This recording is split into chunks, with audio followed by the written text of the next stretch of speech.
Hi mga Inday, good evening po sa inyong lahat. Good morning, good noon, good afternoon kung saan man po kayo naroroon.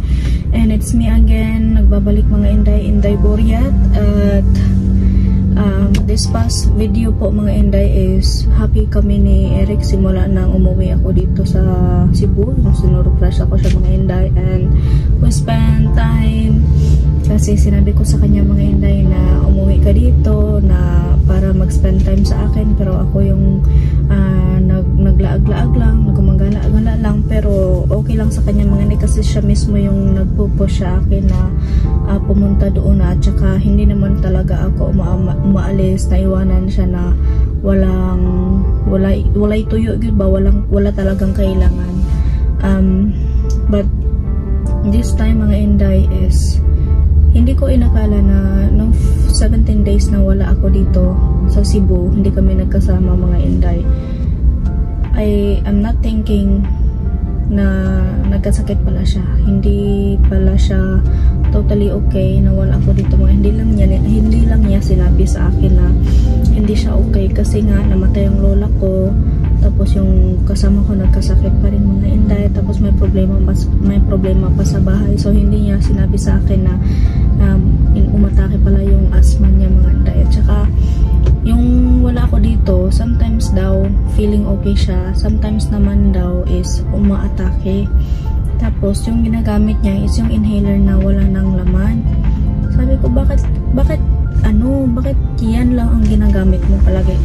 Sabi niya sa akin mga Inday na hindi niya gustong gamitin ng paggamit kasi ayaw niyang tanggapin mga Inday ba na may sakit siya. Kasi nung una pag sinasabi ko na baka umatake na naman yung sakit mo, sabi niya wala akong asthma, ganun, bakit mo pa sinasabi? So hindi na ako nagsabi-sabi sa kanya mga Inday na may ganun talaga siya sakit siya. Ito si Eric mga Inday, matigas ang ulo. So kahit hindi niya ako sinabihan na may niraramdam siya, na feel ko may instinct ako mga Inday, kasi tayo mga babae may mga instinct naman tayo, di ba? So way back nung nasa probinsya pa kami mga Inday, nasa Negros pa kami simula December, at alam natin sa mga video ko na mostly na nasa province kami, nagkasakit siya mga Inday. Tapos yung pagpunta niya dito sa Pilipinas is yung ticket niya is magsastay siya dito hanggang July. So maging 8 buwan sana yung pagstay niya dito mga Inday. Tapos sinasabi ko ba, iniisip-isip ko na hindi naman sa ganun na pinapaalis ko siya, no? Pero sa isip ko ba nga, sobrang tagal na yung 8 buwan. Tapos 1 buwan pa lang ang mga Inday nagkakasakit na siya. So at saka doon sa bahay mga Inday, concern ako kasi kahit anong bigay ko na pagkain, kahit anong alaga ko, naniwang gid siya mga Inday, lumiit talaga si Eric. Sabi ko hindi talaga hiyang yung katawan niya dito sa Pilipinas. Hindi niya kayang mag-adapt. Sa sarili niya, sa utak niya, kaya niya makipaghalubilo, pero sa katawan niya mga Inday is may negative effect talaga na hindi kayang i-observe ng katawan niya. So ilang weeks ko yung iniisip na sabihan ko sa kanya. At the same time mga Inday, napaisip din ako na baka sabihan ko yan sa kanya, baka akalain na yan pinapaalis ko na siya. So sabi ko para lang naman ito sa kapakanan niya mga Inday. So nag-usap kami, sabi ko nga doon, do you think na yung 8 buwan sobrang tagal? Tapos may lang ako sa'yo ba, kasi kahit anong gawin ko, kahit anong research ko mga Inday, na pagkain na niluluto ko, na bibilihin ko, iba pa rin. Tapos ang environment, lugar kasi nila ni Eric doon sa North Carolina mga Inday is puro halos mga kahoy, greenery, grass, hindi alikabok. Dito kasi sa Pilipinas, lalo na dito sa Cebu at saka probinsya namin mga Inday, timing pumutok yung bulkan. Pag dito naman sa Cebu, nagwo-walking nga siya, active siya mga Inday, pero sobrang dusty. May alam naman natin na may siya, 'di ba? So nakaka-trigger noon. So every time na pumupunta siya dito sa Pilipinas mga Inday, palagi kami pumupunta ng doktor, at every time talaga na pumupunta siya dito, nagkakasakit talaga siya. So sabi ko doon, huwag mong masamain ha, pero yung 8 buwan, sobrang tagal na. Concern at saka worried lang ako sa'yo. Sabi niya, sige, pag-isipan ko yan. So pag uwi ko dito mga Inday, yung last days lang na umuwi ako dito, sinabihan ako ni Eric na supposedly yung ticket niya is July.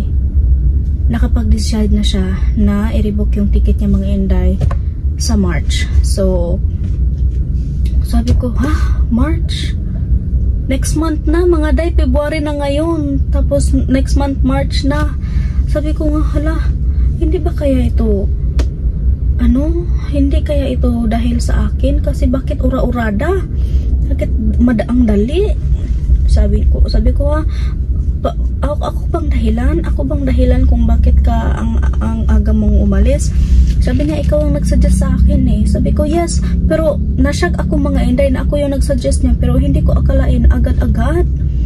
Sabi niya, sabi ko, baka ako ang dahilan. Sabi niya, hindi ikaw ang dahilan. Wala tayong problema. Okay tayong dalawa. Kasi lately mga Inday, okay talaga kami ni Dudong karong pagbalik na ba mo.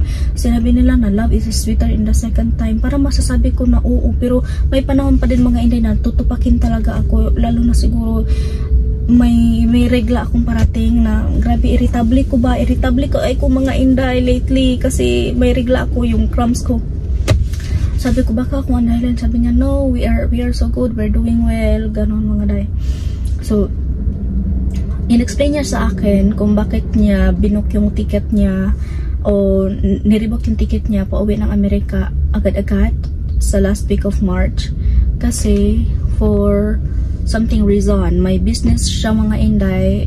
I don't know if kung totoo yung mga rason niya or alibay lang, pero sobra na shock ako kasi ang dali agad-agad yun mga Inday. Pero sabi niya sa akin is business reason daw, may kailangan siyang gawin doon sa United States America.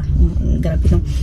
Sa US mga Inday, tapos kailangan daw niyang mag-apply ng ano ba yun, yung retirement niya. Sabi niya sa akin, kasi hindi pa yan retired siya eh. Sabi ko, mag-retire ka na doon kasi matanda ka naman. Sabi niya, pero parang may hinahabol siya na edad mga Inday para mas makabenepisyo sa government ng US mga Day. Kaya ayun, sabi ko, sure ka, sige. So tapos mga Inday kanina, okay lang ako kayo mga Inday. Sabi ko nga, sige, desisyon na niya para na po na sa iyang kaayuhan niya. Dili lang ko kuan nga siya mo balik kay December siya naabot. Dumating siya ng December, January, February, March. 4 months lang siya dito mga Inday instead of 8 months dito. So kalahating buwan mga Inday, pinakancelan yung 4 na kalahating buwan na magstay dito sa Pilipinas. So uuwi siya ng Amerika mga Inday. Tapos sinabi ko sa kanya kanina, which is saan yung gusto mo, sa Pilipinas or dito sa doon sa Amerika? Tapos ang tagal niyang nakasagot mga Day kasi ang sa kanya, wala siyang bias. When it comes sa lugar, mas pipilian niya na manirahan sa Amerika, manirahan doon kumpara dito sa Pilipinas kasi 'di ba nagkakasakit siya agad dito sa Pilipinas. Pero pag when it comes naman sa mga tao sa Pilipinas, marami ng mga tao na mga generous, mga buutan. Sa Amerika, may mga tao po daw na ganun mga buutan, tapos may mga masasamang tao din. So whatever you go, may ganyan talaga mga Inday. So hindi bias si Eric. So lang siya pa kanang neutral. So kanina kay hindi ko mapigilan ang sarili ko mga Inday na hindi ko mapigilan ang sarili ko ba na hindi maging emotional, na mag-overthink na naman.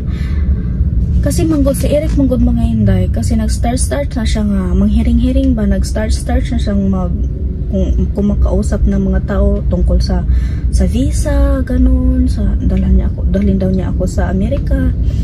So kapag si Eric mga Inday, kapag nagtatanong siya sa ibang mga foreigner na may mga Filipina na nagpa-process na ng visa or na-process na yung visa at na-approve, parang yung gastos ba, sobrang malaki yung gastos. Tapos sinabi pa niya sa akin kanina mga Inday na nang no offended ha, pero dito lang ako sa Pilipinas gumastos ng ganito araw-araw kasi doon sa kanila daw mga Inday hindi daw siya gumagastos ng ganyan kada araw. So burag akong gipenetrate maayo mga Inday, ini is naisip ko kung bakit siya gumagastos ng ganong pera araw-araw, or ako ba ang gumastos. Sabi ko, mga inday, kapag mugawas ko, kapag lalabas ako, hindi man ako nagagastos ng sarili niyang pera na nilagay sa bag ko. Kasi usually kapag lalabas ako, mga inday, yung kinakain ko nara mas kilid-kilid, nasa gilid-gilid lang yung mga kinakain kong karinderya. Tapos kapag nagpo-purchase ako, mga inday, sarili kong card ang gamit ko. Tapos doon sa pamilya ko sa bahay, mga inday, siya ang bigay ng bigay. Ako nga sabi ko nga sa kanya, tama na. Pero burakog ka nang nag-overthink ta kanina, mga inday ba, kasi naghisgot na ka nang akong nagasto, ingana. So burag naghilom ko, nang papunta kami ng SM kanina, mga inday, siya yung nag-drive na ako dito sa bangko. Hilom kay ko, I'm so quiet, mga inday. Sabi niya, okay ka lang?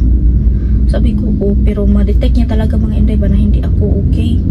So tinanong niya, nagkaroon na ako ng lakas ng loob na isabi sa kanya. Sabi ko nga, kung mag-usap tayo ba na gusto mo akong dalhin mo ako doon sa US, dito pa nga lang sa Pilipinas, napaisip na ako na baka ang gastos kong pagkababae, marami akong luho. Pero iniisip ko, mga inday, wala man ako daghang luho, wag gani ako makeup, wala, lipstick lang, bastante na. Yung sa akin lang talaga, yung travel ko, sarili kong pera ginagamit. Ano bang mga luho-luho ko? Pero napaisip ko din, mga inday, baka na, sinabi ko sa kanya na baka basig dalon ko ni mong Amerika, baka andun ako titira, tapos sasabihin mo na sobrang magastos ako, or mas malaki yung expenses doon. Sabi niya, bakit mo naman niya natanong ko? Kasi kaninang umaga pinag-usapan natin, or sinabi mo na hindi ka gumagastos ng ganito kalaking pera araw-araw dito sa Pilipinas. Hindi naman ako nanghingi sa'yo. Ikaw lang man yung kusang nagpapalabas ng pera. Minsan nga, mga inday, ako yung nagbabayad ng pagkain namin sa labas. Kumakain kami doon sa Korean restaurant, mga inday.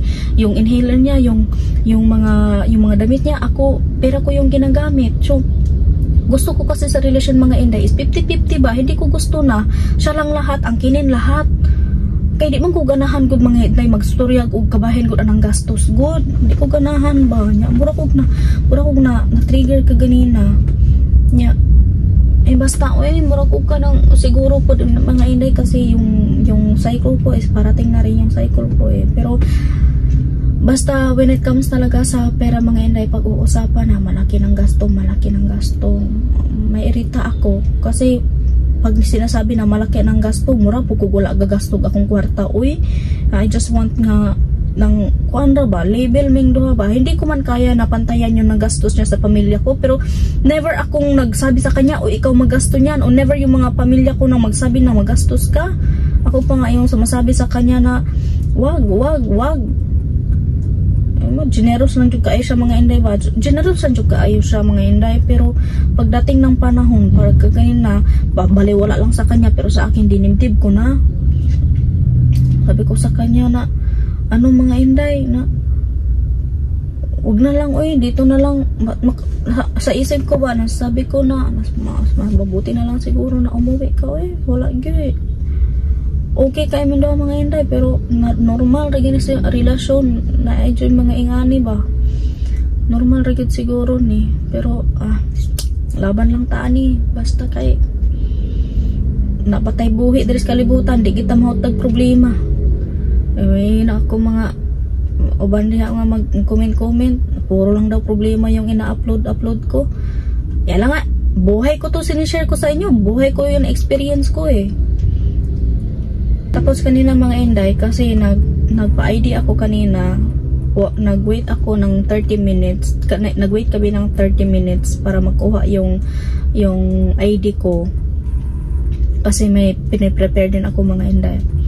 So naglingkod lang kami doon sa ice skating while nag-waiting, mga inday. Tapos wala talaga ako sa mood na mag-istorya, wala ko sa mood, mga inday, kasi nagbother yung utak ko, nagbabother ako, mga inday.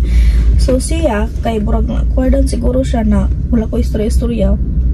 Sige siya pangutana nga kanang okay lang ba, okay lang ko, okay na lagi ko, wala na lagi ko daghang istorya. Tapos sinabi man yan, mga inday, ng kalit-kalit ba na kanang para siguro para sa'yo hindi ako yung lalaki na hinahanap mo kasi ano ka, hindi ko kayang gawin yung gusto mong gawin. Sabi ko, what's your point? Anong sinasabi mo? Tahimik lang ko ba mga Inday? Diretso lang siya nagsalita ng gano'n. Sabi ko, what's your point? Sabi niya na kasi hindi ko magawa yung mga nagagawa mo. Alam ko na naisip na sa isip mo na gusto mong magkaroon ng partner na marunong mag-dive, marunong lumangoy, labi na sa ganyan siya mga Inday, sa travel daw, ganun. Sabi ko na wala dyan ko nitingog ba kanang nagpugong radyo ko sa kong kaugalingon. Kung ano man ni siyang istorya, bakit siya ito nagsasabi ng ingani man? O yan sa man, gusto niya siya makibagbulag na ako? Gusto niya siya makibagbulag? Anong ingon man niya siya na ako, ani nga kanang dili, kanang gusto daw na ako kuno nga kanang ako ang partner sa laagan po, kanang extreme food, gusto ba daw na ako nga kanang akong partner kanang magkasinabot may bagong say akong mga gusto ba. So sabi, nakaingkos ko na muna ba kung ang istoryahan naman namo ning duha o nya nga nang iya naman pud ning i-bring up karon nga ako siyang giingnan ba nga. So dili dai ka malipayon ay ana akong gipangbuhat, hindi ka pala masaya sa ginagawa ko. Sabi niya, masaya man ako. Oo, anong punto mo? Bakit mo yan sinasabi? Labi na kay ingnan ba nga ganahan ka makipagbulag? Ganahan ka magbulag na punta? Kaya makigbulag siya sa akin mga Inday. Ito na talaga, last na talaga. Ay di na ako magpauto. Ayaw ko na magpauto mga Inday.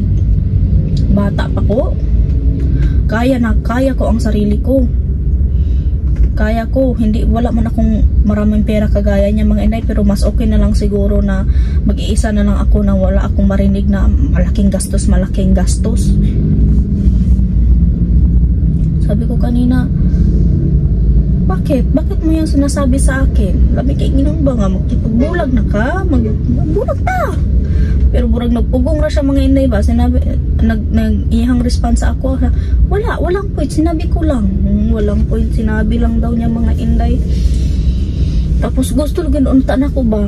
Gusto kong kausapin siya pagbalik ko doon mga Inday. Kasi andito ako ngayon sa labas, andito ako sa El Curso. Parang lumayo muna ako mga Inday para ng hangin, mag-higip ng hangin. Para po makarelax ko para makapagawas ko sa akong gibati. Kuan kayo ko kanang very irritable jud kayo ko karon buot lang. Pagbalik ko doon mga Inday, sabihin ko siya na palihog lang kung hapit akong dugo, ayaw sugod-sugod og conversation nga ing anak kay na mag-overthink dayon ko. Dili na ako mapunggan oy. Kalagot kayo. Samot naman siguro og iya kong dalog Amerika na magunsa naman ko dito nga ako gitan-aw sa mapa ang iyang balay dito ba. O tintingnan ko sa mapa mga Inday yung bahay niya doon. Maganda yung palibot niya mga Inday, sobrang peaceful talaga. Ang layo-layo ng mga neighbor, hindi talaga polluted. Daming kahoy, sobrang green. Kasi nasa province side siya mga Inday, pero mabuang na siguro ko dito. Mingawon ko kay wadjuk ko'y kalaagan dito, wadjuk ko'y kaistorya. Akong mga igsoon tawagan mga halos puro pod busy. Ambot lang oy, maulian ra ko mga Inday. I'll be okay. I'm fine. I'll be fine. Dalaranis akong regla siguro pasensya na pero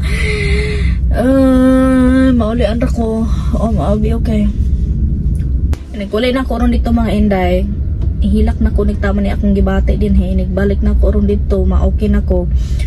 Istoryahon na ko na siya sa iyang point atong kiingon niya na ako ganina. Gusto kong sa pag-usapan pag-uwi ko doon mga Inday kapag okay na ako. Kung anong punto yung sinasabi niya sa akin kanina, bakit nga nagsabi na nga dapat ko nang gadahan ko nga ako ang partner ngay anak kabulop ko mo kuan laog mo mulangoy may anak sabay sa ako ang mga trip anak. Pero para sa inyong mga Inday, sakto ba yung sinabi ko na concern man lang ako sa kanya na magstay dito ng matagal, ng 8 buwan. Pero hindi ko in-expect mga Inday na agad-agad pala na yung ticket niya mga Inday na usob na. Yung ticket niya is ready to go na mga Inday. Pero ewan ko, basta I just want the best. Siya na bahala oy. Kung pag-usapan namin kung masaya ba siya o stress ba siya, kay alam ko mga Inday, ayan sa Eric, pag hindi namin ma-handle yung mga problema namin na ganito, stress kaming dalawa, magti-trigger yun yung ano niya, yung sakit niya mga Inday, mag-trigger na bahasin ako ray rason. Dali na siya mukuan. Yung likod niya mga Inday, nakikita niyo yung likod niya, di ba? Parang tikubo na gid siya maaya mga Inday. Yung napa-x-ray ko siya kahapon. Yung x-ray pala niya, nakuha na yung x-ray yung mga Inday. So ito yung ilalagay ko sa screen yung resulta ng x-ray niya mga Inday. May dalawang impression, may dalawang nakita sa x-ray. I don't know if kung ano ba yan, dangerous ba yan, pero babalik kami ng doktor bukas para doktor mismo ang magbasa ng result niya sa x-ray. So may nag-comment sa last video ko na nung nagpa-x-ray kami na makita yung likod ni Eric, may sabi niya na ipahilot daw.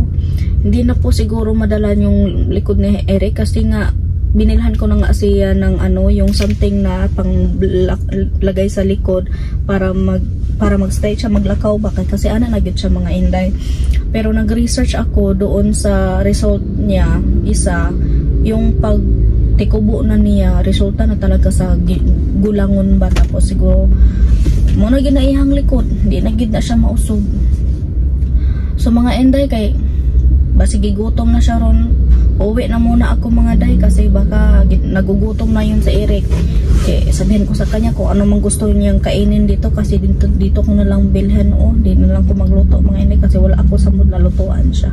But anyway mga Inday, thank you so much kasi napagawas ginang ko ang gibate kay wa ko istorya kaayo mga Inday, pila naman ni kadlaw wala ko istorya kaayo, wala amot lang kay wa man jud koy kauban diri gud uy nga lahi ra gid ba, iba lang talaga mga Inday ba kapag yung may kaistorya ka dito na same lingwahe mo, same language mo, Pilipino na mabuhos mo talaga ang sama ng nararamdaman mo mga Inday. Pero ngayon okay na yung pakiramdam ko kasi nayawit yun ako ba, napagawas na ako, ganyan ako mga Inday. Kay ugula maghilak-hilak ko oy, grabe ganyan ako mga Inday. Kapag wala akong masabihan, ihilak lang din ako, pero maayo gani kay naan ning video karon ba, kamo nang bahala mga Inday. But anyway, I will go now kasi naluoy po kong Eric na akong biyaan dito, wapay panihapon. Bye bye mga Inday.